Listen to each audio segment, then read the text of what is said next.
नमस्कार, मैं हूं अमित कुमार। बिहार सरकार के नीतीश कैबिनेट में एक से एक बयानवीर हैं और ये बयानवीर अब चुनाव आने से पहले हर प्रकार के प्रयोग करके देख लेना चाहते हैं किस मुद्दे पे ये जनता को अपनी ओर आकर्षित कर पाते हैं, जनता को साध सकते हैं। अगर इनके लिए इनको सेना पे प्रश्न उठाना पड़े तो भी उठाएंगे, अगर इसके लिए इनको देश के सरकारों पे प्रश्न उठाना पड़े तो भी ये उठाएंगे, इनके लिए अगर इनको धर्म ग्रंथों पे प्रश्न उठाना पड़े तो भी उठाएंगे। और उठाए भी क्यों ना, कुछ देश के कुछ आज भी हमारे देश में कुछ ऐसे जनता है, कुछ ऐसे लोग हैं जो आंख मूंद करके ऐसे अपने नेता पे विश्वास करते हैं। उनको लगता है कि उनके नेता जो कह रहे हैं वही सही है। अभी देखिए ना, अभी अभी बिहार में नीतीश कुमार के कैबिनेट के एक मंत्री प्रोफेसर चंद्रशेखर ने रामचरितमानस पर विवादित बयान दिया था। उनको लगता था कि रामचरितमानस नफरती ग्रंथ है, नफरत फैलाने वाला ग्रंथ है। ये मामला शांत भी नहीं हुआ कि बिहार के एक और मंत्री, बिहार सरकार के कैबिनेट के, और ये मंत्री जी भी आरजेडी के कोटा से ही है, इन्होंने भी विवादित बयान दे दिया। इनका बयान आपको हम बताएंगे, लेकिन इससे पहले बताइए, क्या हमारे देश में कभी कोई भी राजनीतिक पार्टी, कोई भी व्यक्ति इस बात को यकीन कर सकता है, इस बात पे विश्वास कर सकता है कि देश की सरकार अपनी ही सेना पर हमला करवाती है? और सोचिए, ऐसे खबर सुन के शत्रु देश कितना खुश हुआ होगा। और क्या जब हमारे देश किसी दूसरे देश से, शत्रु देश से युद्ध कर रहा हो और ऐसा स्थिति उत्पन्न हो जाए कि हमारे देश के ही नेता कहने लगे, हमारे देश के ही मंत्री कहने लगे कि नहीं, ये युद्ध भारत सरकार जानबूझ के कर रही है, भारत सरकार ये युद्ध चुनाव जीतने के लिए कर रही है, उस स्थिति के बारे में सोचिए। उस स्थिति के बारे में सोचिए जब चाइना हमारे देश के अंदर घुसपैठ कर ले और जब हम उनको भगाने लगे हमारे सेना, तब अपने ही सरकार की आलोचना हमारे देश के जो नेता और मंत्री करने लगे। अब बिहार सरकार के मंत्री सुरेंद्र यादव ने यही किया। सुरेंद्र यादव ने कहा कि बीजेपी चुनाव जीतने के लिए सेना पर हमला करवाती है। उन्होंने कहा कि पता नहीं इस बार चुनाव जीतने के लिए वो कौन सा देश पर हमला करवाएगी। अब बताइए, ये बिहार के मंत्री का बयान है, इस बयान को कहाँ तक सही ठहराया जा सकता है?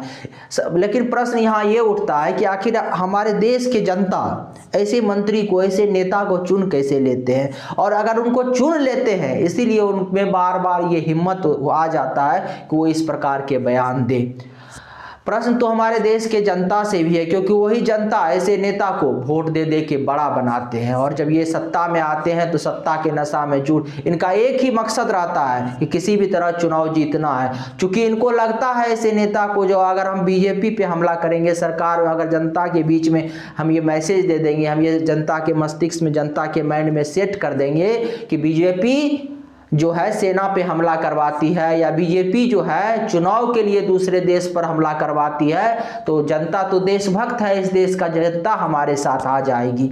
लेकिन ऐसे भ्रम में मंत्री जी ना रहे। आज के युग डिजिटल का युग है, डिजिटलाइजेशन का युग है, आधुनिक युग है। जनता अब पढ़ लिख लिया है धीरे धीरे और जनता समझदार हो गया है।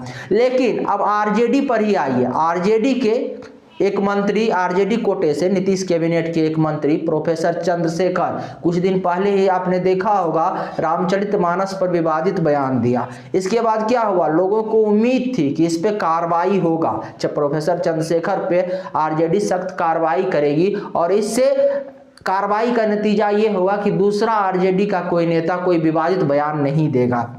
लेकिन जब तेजस्वी यादव मीडिया के सामने आए तो उन्होंने अपने नेता का बचाव करते हुए गेंद को बीजेपी के पाले में डाल दिया और पूरे मुद्दा पे लिपापोती कर दिया। इस पे कोई कार्रवाई नहीं हुई और ये मामला अभी भी तूल पकड़ा हुआ है।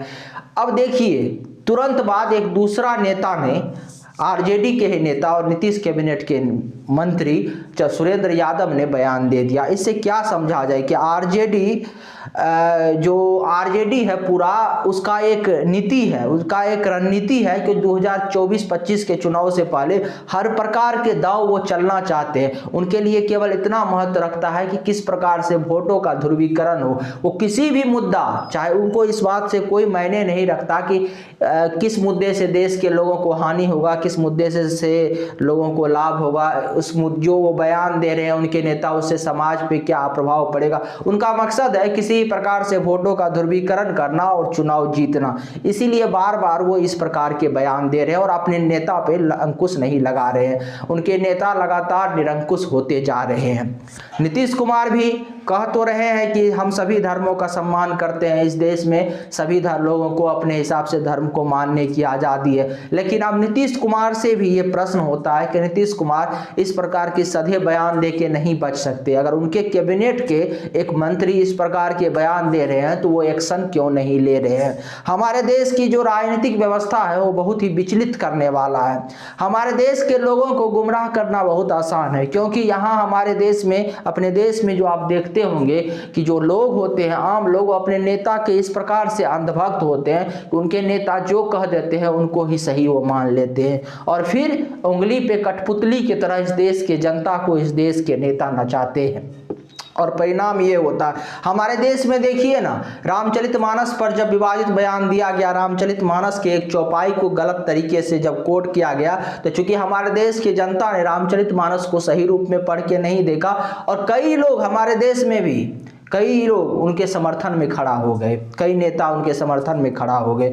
इस बयान के बाद भी होगा कि कई लोग उनके समर्थन में खड़ा हो जाएंगे। उनको लगेगा कि उनके नेता जो कह रहे हैं सही कह रहे हैं। उनको लगेगा कि बीजेपी वाले या कोई भी सरकार, आज सोचिए आज बीजेपी की सरकार है, कल चुन के कोई दूसरी सरकार आ सकती है और कोई दूसरे पार्टी के नेता इस प्रकार से बयान दे सकते हैं कि एक पार्टी के नेता सेना पे हमला करवाती है चुनाव जीतने के लिए और वो जनता को गुमराह कर सकते हैं।